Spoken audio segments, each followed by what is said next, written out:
Welcome back mga ka-friend, another video, matik, another luto. At dahil malapit na ang Oktoberfest ngayon, gagawa tayo ng masarap na kilawin. Ayan. Ang gagamitin natin isda dito mga ka-friend.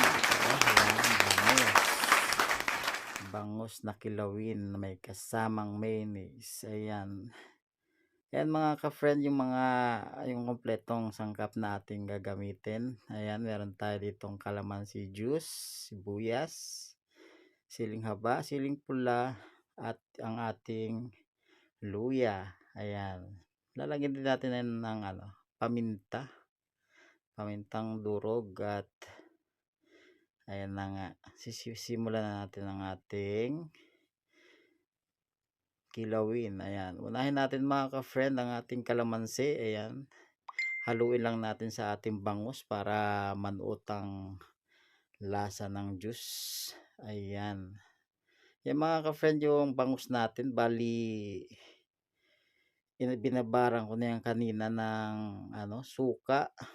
Tapos yun, piniga natin yung katas ng suka para yun nga. Nawala na ako sa aking linya. Ayan mga ka-friend, halu-haluin lang natin.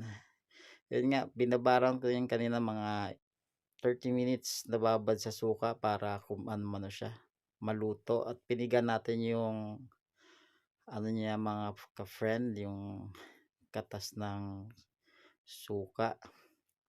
Ayan, pinagsama-sama na natin ang mga sangkap mga ka-friend, yung ating luya, sibuyas, siling haba at labuyo. Kayo na magtansya mga ka-friend kung gaano kadaming sili ang inyong ilagay. Ayan, halu-haluin nyo lang yan mga ka-friend. Bali, hindi ko na nabidyohan ko yan kanina mga ka-friend, yung ating paglagay ng mga sangkap. Kaso, yun nga, hindi ko na i-play. Kaya,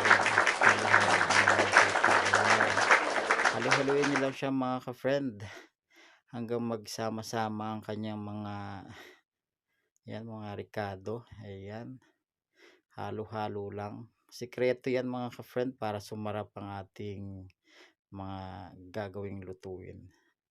Tamang halo, tamang lasa. Ayan mga ka-friend. Ayan, pag medyo okay na mga ka-friend, ilagay na natin ang ating mayonnaise.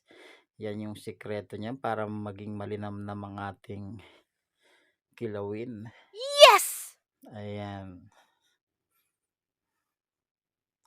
lagyan ng mayonnaise, tapos haluin yan mga ka-friend. Halu-haluin lang yan. Ayan, lagyan nyo rin ng yan mga ka-friend, pamintang durog. Yan. Di ko rin na videohan yung mga ka-friend, pero meron na yan mga ka-friend, paminta. Medyo sablay-sablay yung pag-video kaganina. Ayun na yung kanyang kinalabasan mga friend. Pwede yung dagdagan pa ng mayonnaise yan para medyo siya, yung masabaw-sabaw. Kung gusto nyo ng medyo may sauce, pwede yung dagdagan ng mayonnaise. Ayan, 'di ba? Panalo na yun mga ka-friend. Pwede nang ilanta kanya mga ka-friend. Ano yung kanyang Yes! finished product mga ka-friend, oh? 'Di ba? Ang sarap. Ayan, pwede nang pamaris yan sa malamig na, 'di ba? Pang Oktoberfest yan mga ka-friend. O, paano yan? Hanggang dito lang mga ka-friend.